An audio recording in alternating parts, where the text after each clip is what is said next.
Hello friends, welcome to my channel. आज हम पढ़ेंगे फिजियोलॉजी का टॉपिक प्लाज्मा प्रोटीन। मैंने इस टॉपिक को बहुत ही इजी वे से एक्सप्लेन करने की कोशिश की है। आई होप ये टॉपिक आपको समझ में आएगा। Plasma protein introduction. The protein in the plasma are first serum albumin, second serum globulin and third fibrinogen. जो प्लाज्मा प्रोटीन होते हैं, जैसे कि हमने प्रीवियस टॉपिक में पढ़ा था कि ये ब्लड के कंपोनेंट में आता है। ब्लड में प्लाज्मा प्रोटीन 3 तरह के होते हैं: serum albumin, serum globulin and fibrinogen. ये सीरम क्या होता है? जब ब्लड को ब्लड वेसल से निकाल कर एक कंटेनर में कलेक्ट करते हैं तो इसमें फाइब्रिनोजन फाइब्रिन में चेंज हो जाता है और ब्लड सेल्स इस फाइब्रिन से अटैच्ड हो जाती है और ब्लड क्लॉट हो जाता है, यानी कि रक्त का थक्का बनता है। लगभग 30 से 45 मिनट बाद रक्त के थक्के से एक येलो कलर का लिक्विड बाहर निकलता है। इस लिक्विड को ही सीरम कहते हैं। सीरम में केवल एल्ब्यूमिन एंड ग्लोब्यूलिन होता है। सीरम में फाइब्रिनोजन एब्सेंट होता है क्योंकि यह ब्लड कोएगुलेशन के दौरान फाइब्रिन में कन्वर्ट हो जाता है। फिर हम पढ़ते हैं इसकी normal value. The normal value of plasma protein are total protein. इसमें टोटल प्रोटीन 7.3 ग्राम परसेंट होता है और एवरेज इसकी 6.4 to 8.3 gram percent. Serum albumin इसमें 4.7 gram percent, serum globulin 2.3 gram percent, fibrinogen इसमें 0.3 ग्राम परसेंट होता है।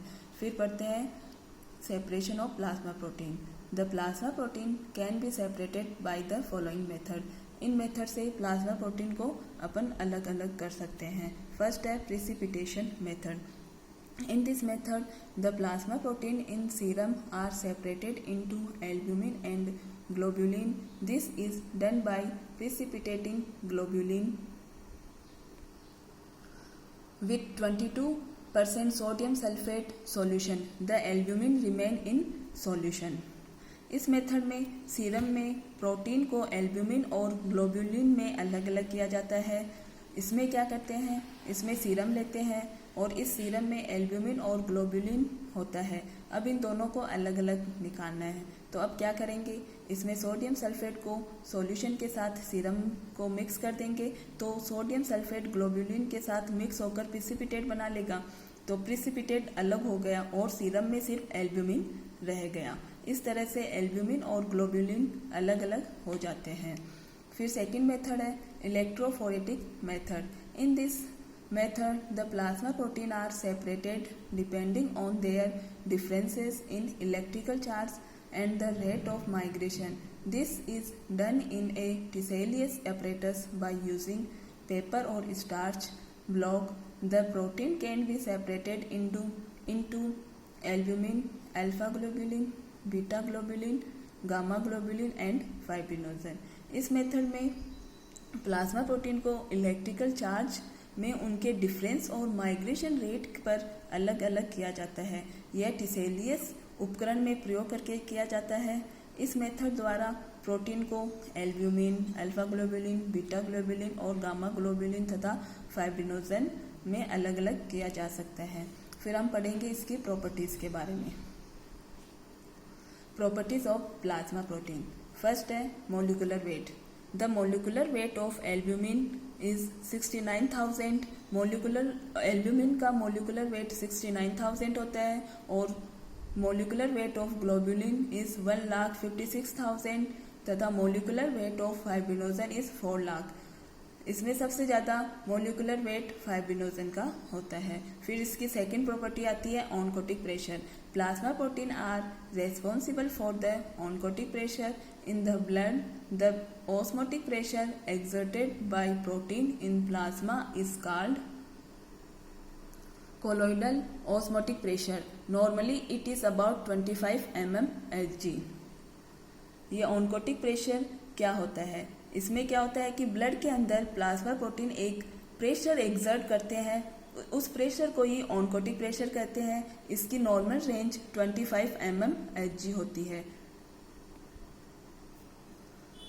थर्ड है स्पेसिफिक ग्रेविटी, इसकी स्पेसिफिक ग्रेविटी 1.026 होती है। फिर फोर्थ है buffer action, the acceptance of hydrogen ion is called buffer action, the plasma protein have 1/6 of total buffering action of the blood. Hydrogen ion को accept करने की ability को buffer action कहते हैं। ये plasma protein total buffer action का 1/6 part cover करता है। अब पढ़ेंगे origin of plasma protein. Plasma protein के ओरिजिन कहाँ से होता है? In embryonic stage the plasma protein are synthesized by mesenchyme cell. Embryonic stage में प्लाज्मा प्रोटीन मेसेनकाइम सेल से ओरिजिनेट होती है। In adult the plasma protein are synthesized from reticulo endothelial cells of liver. और adult stage में ये plasma protein liver की reticulo endothelial cell से synthesized होता है। फिर हम पढ़ते हैं इसके फंक्शन के बारे में। Function of plasma protein, first है role in coagulation of blood. Fibrinogen is essential for the coagulation of blood. ये हम पढ़ चुके हैं कि फाइब्रिनोजन ब्लड कोएगुलेशन में हेल्प करता है, यानी कि खून को बहने से रोकता है। सेकंड है role in defence mechanism of blood. The gamma globulin play an important role in the defense mechanism of the body by acting as antibodies। जो गामा ग्लोबुलिन होती है वो एंटीबॉडी बनाती है, तो डिफेंस मैकेनिज्म में भी इसका अच्छा रोल होता है। थर्ड है role in transport mechanism. Albumin, alpha globulin and beta globulin are responsible for the transport of the hormone, enzyme and respiratory gases. Transportation कराने में भी इसका अच्छा रोल है। ये जो प्लाज्मा प्रोटीन है जैसे कि albumin, alpha globulin, beta globulin, ये हार्मोन्स, एंजाइम, रेस्पिरेटरी गैसेस का ट्रांसपोर्ट करने में हेल्प करती है। फिर फोर्थ है role in maintenance of the oncotic pressure in blood. Because of their large size plasma protein can not pass through the capillary membrane easily and remain in the blood. In the blood, these proteins exert the colloidal osmotic pressure. The oncotic pressure exerted by plasma protein is about 25 mmHg. In plasma protein की size large होती है। Size large होने के कारण ये capillary membrane से निकल नहीं पाते और ब्लड में ही रह जाते हैं। ब्लड में रहकर ये एक प्रेशर एक्सर्ट करते हैं जिसे कोलोइडल ऑस्मोटिक प्रेशर कहते हैं, और ये प्रेशर लगभग 25 mmHg होता है। इसलिए ये प्लाज्मा प्रोटीन इस ऑन्कोटिक प्रेशर को मेंटेन करने में हेल्प करता है। फिफ्थ है role in regulation of acid base balance. Because of the virtue of their buffering action. हम ऑलरेडी पढ़ चुके हैं कि इसमें बफरिंग एक्शन है और वह हाइड्रोजन आयन को एक्सेप्ट कर लेता है, इसलिए इसका एसिड बेस बैलेंस में अच्छा रोल होता है। Role in viscosity of blood. Plasma protein provide viscosity of blood which is important to maintain the blood pressure। जितनी ज़्यादा इसकी विस्कोसिटी होगी उतना ज़्यादा ही ब्लड प्रेशर होता है, इसलिए यह ब्लड को ये जो प्लाज्मा प्रोटीन होते हैं वे विस्कोसिटी ऑफ ब्लड को मेंटेन करने में हेल्प करते हैं। फिर है seventh role in erythrocyte sedimentation rate. Globulin and fibrinogen of the plasma accelerate the tendency of Rolex formation by the red blood cells. Rolex formation is responsible for ESR, which is an important diagnostic and prognostic tools for the clinicians। Rolex formation क्या होता है?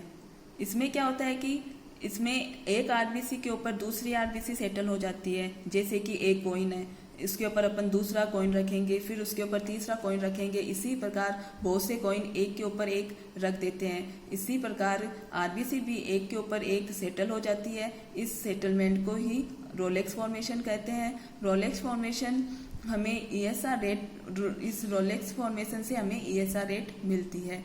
फिर 8 है role in suspension stability of red blood cell. Globulin and fibrinogen help in suspension stability of red blood cells. RBC को ये suspension stability provide करने में plasma protein का अच्छा रोल होता है। फिर हम पढ़ेंगे इसके variation in plasma protein level. First है हाइपोप्रोटीनीमिया। प्लाज्मा प्रोटीन बॉडी में कम होने पर उसे हाइपोप्रोटीनीमिया बोलेंगे। इस कंडीशन में ये हाइपोप्रोटीनीमिया हो जाता है, जैसे haemorrhage, extensive burn, pregnancy, malnutrition, prolong starvation, cirrhosis of liver, chronic infection like chronic hepatitis और क्रोनिक नेफ्राइटिस। इन कंडीशन में हाइपोप्रोटीनीमिया होता है। सेकंड है हाइपरप्रोटीनीमिया। प्लाज्मा प्रोटीन बॉडी में ज़्यादा होने पर उसे हाइपरप्रोटीनीमिया बोलते हैं। अकर इन फॉलोइंग कंडीशन।